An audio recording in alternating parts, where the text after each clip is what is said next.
Hello and welcome to Aging Matters, a program featuring individuals who talk about aging-related issues of interest to older adults and their families. I'm Cheryl Beversdorf, your host. Today, I'm pleased to share another episode of Aging Matters TV show, Stories of Life, programs featuring guests who share the way their experiences have made a difference to them and to their community. Today, my guest is Lee Miller, Army Lieutenant Colonel retired, and founder and CEO of the Wounded Warrior Mentor Program. Lee will provide highlights of his Army military career, focusing especially on his work with the indigenous minority population in Vietnam, known as the Montagnards, or mountain people. He will also discuss how and why he established the Wounded Warrior Mentor Program and how this organization has impacted the lives of so many wounded warriors and their families. So welcome, Lee, and thank you for joining me today. It's my pleasure to be here, Cheryl. All right, well, Lee, let's get started by learning a little bit more about where you grew up. So tell us about that. I grew up in the Northwest Ohio in the Corn Belt, and that's where, Northwest Ohio, that's where I grew up. Tell us a little bit more about your experiences during your early years, and especially like in your home, how your home environment impacted the events later in your life. Well, being a farm boy, I learned the work ethic early on, 6 in the morning till 6 in the evening. And I was always working, either driving a tractor, cultivating something, or working. And I was also in the 4-H club for 10 years, and that's where I learned organizational skills and how to do projects, which is important later in life. I used that considerably. And so that's basically how to work, how to raise crops and animal husbandry and all that. But basically, I learned the work ethic. That was the most important, how to organize and do projects. Was your farm a big farm? Big farm, 500 acres of Corn Belt. It's now 900 acres. My brother farms it now alone. But we raise crops and we fatten cattle and then sell them for meat, steers and Angus and so forth for meat. That's what we do. That's what he does, not me anymore. But that's what you did before. So what made you choose a military career? Well, it stems from my father, who was in the Army Air Corps from 1926 to 1929. Put yourself in his shoes. We're about to go into Deep Depression, 1929. He went to flight school in Kelly Field in San Antonio with West Pointers. The West Point class was integrated with it. So he respected the West Pointers. And the ultimate bottom line is he wanted me to go to West Point. So I worked on that. That was my goal then, to go to West Point. I didn't know anything about West Point. I wanted to go to West Point. So there's a lot of steps in between, but that's what I did. That's what the first thing that, true, yeah. So, and did you go to college before that, or did you just go straight to West Point? No, I had a difficult time getting in. I had to go to college for 2 years. I had to wait for an appointment. And then I went to college for 2 years and make sure I passed the test and everything. And I was good to go. I took the test, and that all helped me while I was at West Point a great deal. The fact that I had 2 years of college before I went in there, because it's tough academically. And then after you left West Point, of course, I'm assuming you had to start your military career. Yeah. Where did you go first? My first assignment was to a Corporal Missile Battalion in Zweibrücken, Germany, and I'd studied German at West Point, so that was a big plus for when I was in Germany. I was the only one that spoke German in my battalion, and so I was constantly interpreting and working with the Germans and in the local economy and so forth. So that's where I started going to West Point. That was my training. I took a lot of other military courses along the way, along with several civilian things I'll bring out as I go along, college and so forth, and other schools. When you were in Germany, what were some of the assignments that you had? Well, I did everything in the battalion because I spoke German, so everything that came along, court martials, etc. I ran a lot of things because of my German background. But basically, I was platoon leader. I had about 35 soldiers under my tutelage. That's what I did. That was my main assignment. So, as a platoon leader. which is normal for a second lieutenant. And I was also curious, did you learn German from home or did Oh, no, I learned at West Point. No, total immersion. Well, I took it in college at Ohio Western before I went there, but it's total immersion in at West Point, and that's how you learn. You learn, and then I lived on the economy when I was in Germany. So you have to really live in the economy to learn a language, and I did that. So I learned the basics in college in West Point, and then refined it on the economy. Okay, so then what year were you sent to Vietnam? Then to Vietnam, well, we're skipping a thing in the middle here, and that's that I wanted to teach chemistry when I came back from Germany. So the chemistry department tapped me to go to Penn State to get a master's degree in chemistry, which I did for 2 years, 63 to 65, and then 3 years instructing cadets in chemistry at West Point as an assistant professor. Then I went to my first 2 tours of Vietnam. Okay. Okay, well, that's good. Obviously you are quite an eclectic person, Lee. You've done a lot of different things in a lot of different areas. So now we are in Vietnam. So, or this was your first tour in Vietnam? What year was that? 1968. That was the first tour, 1 year, 1968. It was the tour of duty, what, 1 year? 1 year, 1 year. All these are 1 year tours. And Okay, and was there a different place that you were stationed at in each of your tours? yes, the first time was about 2/3 of the way up the country. If you could look at a map of Vietnam, about 2/3 of the way up, about 60 miles south of Da Nang. South of Da Nang, that's where I was out on a fire base. I was a second in command of an artillery battalion of 550 people, and that's where I spent my first tour. Was with American units, so it was not with Vietnamese.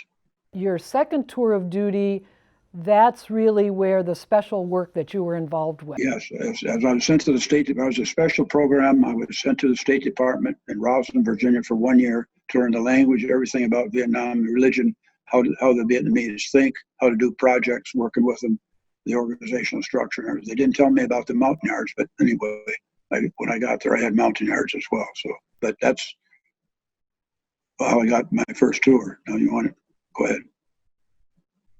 Tell us about that tour of duty. What happened during that time in your second tour of I was there 2 hours and I was in combat. Okay, I'll put it that way. It was a heavy duty combat tour, everything. I had 22,000 Vietnamese and 15,000 Montagnard Aborigines who were treated like the American Indians, who were shoved in the corner. They had to hunt with bow and arrow and so forth. They're really down to grassroots people, the Aborigines. And the Vietnamese didn't like them. They were put down. They put down the Montagnards. It was like our black-white problem at the Civil War time. Okay, it was about that, just that way.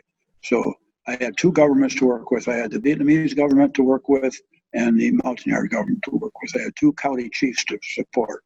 And that's what I did for a year. I was the only American in this district. So anything I did, it was surrounded by mountains. A river went through it. And anything I did, you saw the impact of it. So I'll never have that opportunity in my life again. So. Well, talk about what were some of the things that you accomplished there. Did you talk with local leaders, or how did you know what you needed to do there? Well, we go out to the villages and work with the village chiefs and so forth. Think of like Montgomery County. That's the type of thing I was. I was supporting a county chief, if you will, 2 of them, Vietnamese and Montagnard. With the Montagnards, they didn't understand the profit motive. They didn't understand money. They'd had no schools. The Vietnamese didn't allow them to have schools. So put yourself in that environment. What do? You do anything you can to help. Good. They were great fighters. They were there for you all the time. The Vietnamese worked on rice production. Back to the farm in Ohio, rice production. They normally raise 1 crop a year. Rice is a staple that they live on in Vietnam. So I got a special brand of rice to get 3 crops a year, but they had to use fertilizer. Okay. And I got that implemented. I also had hoof and mouth disease in my district, and through my father and what we worked some veterinary. I had no veterinary with me, so we had to work on our own on that.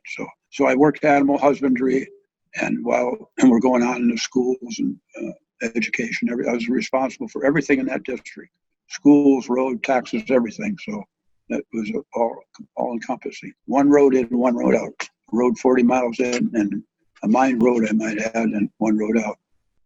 So with a war going on. By the way, it was a civil war. It was South Vietnamese families against South Vietnamese families. So it was a civil war where I was at. There were no North Vietnamese involved or Chinese or anything. It was just plain family against family. It was a very interesting situation. Yeah. Now, you did this the whole year that you were there? The whole year. I had 4 district chiefs, county chiefs, that 3 of them were wounded. And for a while, I had to command this whole thing, the Vietnamese and the Montagnards, for about a month because all my counterparts got wounded and were evacuated. So that's where I spent. I'm very lucky to be here. Let's put it that way. I'll just say that.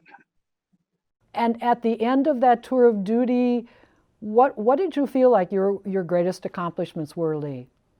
The greatest accomplishment was helping the Montagnards, starting the schools, the rudiments of school, and helping them understand the profit motive. Their concept of wealth is to collect pigs, okay, and the pigs die from cholera. So it's a never-ending circle. They accumulate pigs as wealth and so forth. That's the kind of the concepts I had to work with.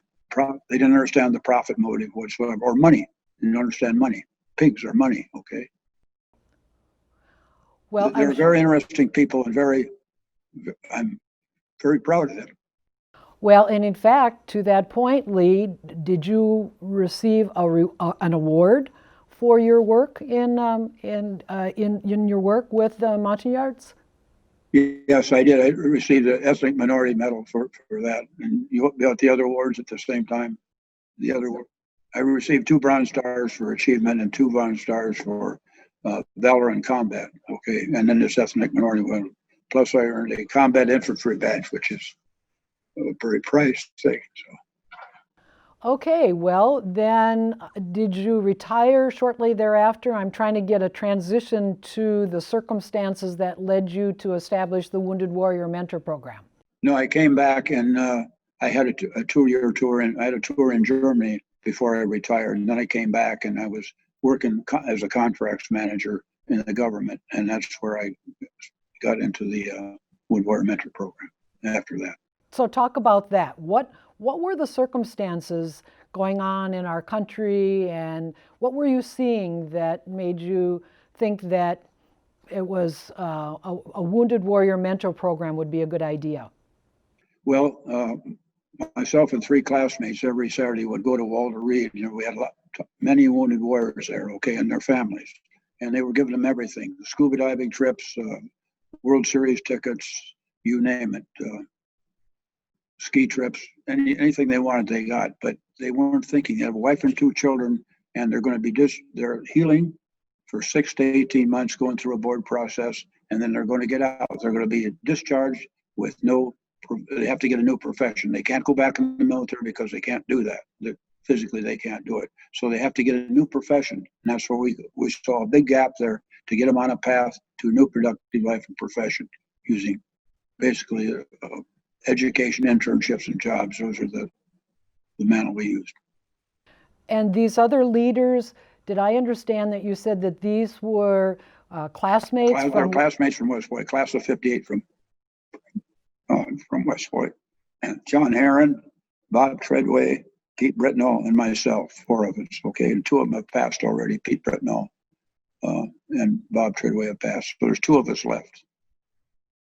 And so, just so I understand, so the mission was, and mention that again, you had kind of alluded to it. To assist wounded warriors and their spouses in transition to a new productive life and profession, because they have to do something else. They can't do what they did before in the military. They have to get out and get a new profession, okay? And we provided a one-on-one mentor. That's part of the mission. A one-on-one mentor, a senior officer or an officer or a senior NCO, appointed one-on-one after we triage them and everything and interview them to fit what they're going to do. And we try to figure out what they're going to do and then get them on a path to that, whatever they want to do, be it education, internships, or jobs. Talk about the mentors first. Where were you getting these mentors? How did you recruit them? Okay, while recruiting in wounded, ill, and injured, we were also recruiting mentors at the same time and training the mentors. And there's a overhead picture of that later. You'll see of us training the mentors. So we interview wounded, ill, and injured, and then match them up with a one-on-one mentor after they're trained. Mentors are trained. They're volunteers in our organization. Right now, we had 350 mentors at one point, one-on-one officers who have volunteered. There's nobody on the payroll in our organization. It's total voluntary. Everything's total voluntary, okay? And as I understand it, these mentors came from military backgrounds. Did they have to have military experience? Most of them retired military, and it didn't make any difference what service, Army, Navy, or Air Force, or Marine. We took them and trained them, okay? They're all military, because if they're not military, it doesn't work. We tried that. We tried with some other people, and it didn't work. So they have to have a military background. Talk about the experience between the mentor and the wounded warrior. Did they see each other once a week? Did they meet someplace for coffee? Did they go over to the house of the wounded warrior? How did that work, and how long did any mentor work with a wounded warrior? That depends. It depends how long they were at Walter Reed. Some of them, there were 3 years and longer because they were seriously wounded, okay? And they were they're there for a long time. And the mentors match up, and they meet as many times as they need. Some of them, they only meet maybe once a month. Initially, we require that they meet about 3 times the first time. They meet at the buildings, at the cafe at Walter Reed or wherever. And they're purposely selected to match up with what they want to do. In other words, the mentor generally has a background to match what the wounded warrior wants to do. Okay, so they meet, they have something in common, they set goals, and they meet as often as they need to get down that path until they're discharged. And sometimes they don't have enough time to get everything done, but a lot of times they have longer because they're seriously wounded. They're for 3 years or longer. So. And you mentioned Walter Reed, and I thought you said there were other places in this area, in the geographical DC area, where your program was going on? Yes, we started our program, and other people came to us and wanted to emulate our program. So what we did, we went out wherever they wanted that. We'd send a team out, probably myself and somebody else, and we trained their mentors. We trained their mentors and helped them set up their program based on our model. And then we would back out of it and let them run their own thing. We did this at Fort Eustis, Fort Meade, Maryland, the Poly Trauma Center at Richmond, Virginia, and a program down in San Antonio, Texas, down there where they have a program down there. So that's what we expanded our programs. So we're very happy and proud to have done that. And over time, now, just so I understand, you started this program when, in what year? 2004. 2004. Have you observed, this is 2020, has the focus of the Wounded Warrior Mentor Program changed in terms of the type of military members that are served at this point? Absolutely. Like I said, at one time we had 350 amputees, single, double, and triple amputees with other diseases and other things from combat. But now that the war has slowed down, we now, it's the mental thing. They have 5 and 6 tours, a tour every 2 years or whatever. They come back with depression, PTSD. They're more mental. They're silent illnesses. Okay. And I also mentioned we take all the cancer patients in the Department of Defense come to Walter Reed, and we deal with them. No matter what comes, we deal with them. And we have some very good success stories with cancer. We didn't do the medical part. We do nothing medical. Understand? It's all working with them personally on a personal basis to do what they want to do. But there's no medical involved. The people in the hospital at Walter Reed and the staff there take care of the medical part. We don't do that. But it has changed from the physical amputees now to the more mental ill and injured. We call it ill and injured.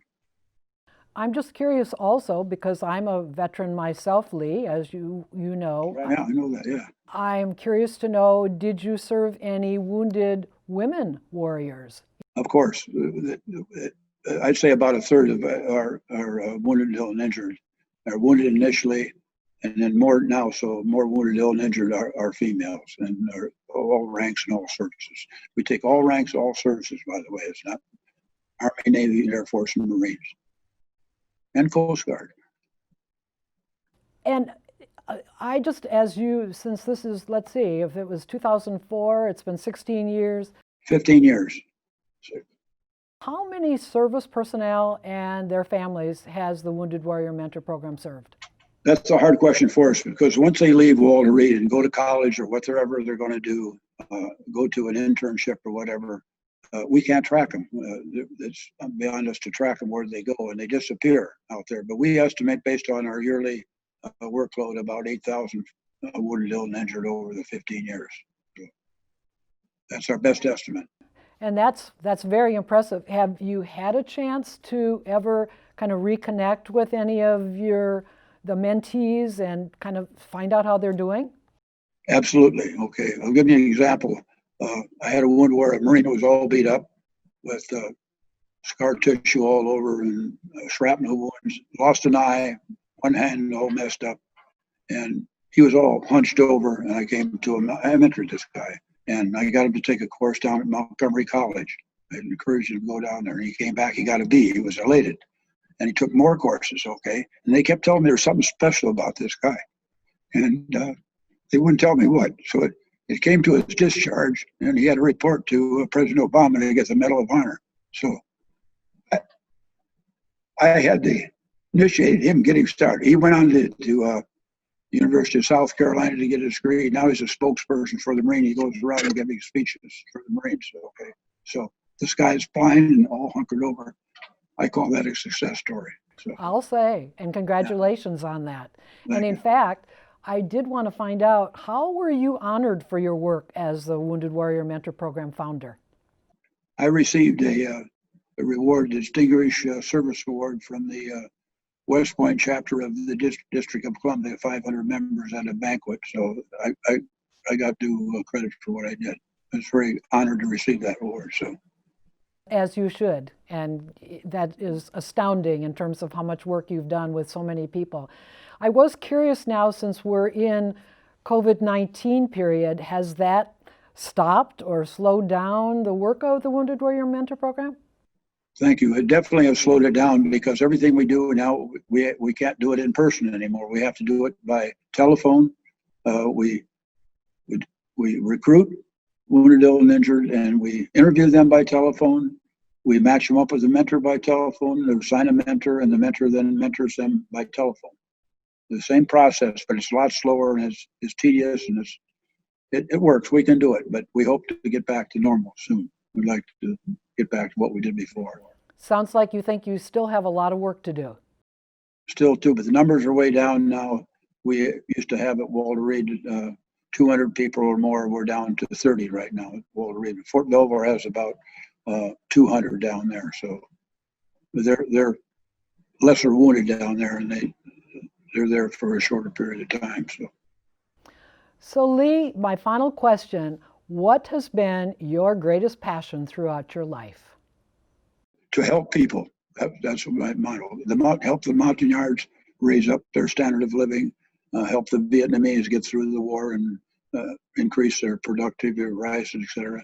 And with the Wounded Warrior Mentor Program, get them through to a new productive life and profession, so they can live their life normally after their discharge. To help people, that's basically what I do. I want to thank Lee Miller, Army Lieutenant Colonel retired, for joining me today. I hope this Stories of Life episode has been enlightening and may inspire you to think in new ways about your own life experiences. This program is broadcast Sundays at 5:30 p.m. and Wednesdays at 6 p.m. on Comcast Channel 69 or Verizon Channel 38 in Arlington, Virginia, or streaming live at those times on arlingtonmedia.org. Aging Matters is also on the radio.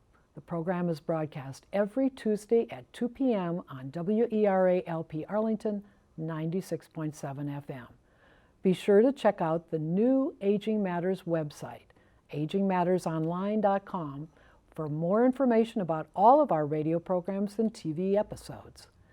Thank you for watching the program today. Please join me again for the next Aging Matters show. And until then, remember, age is just a number, not a label.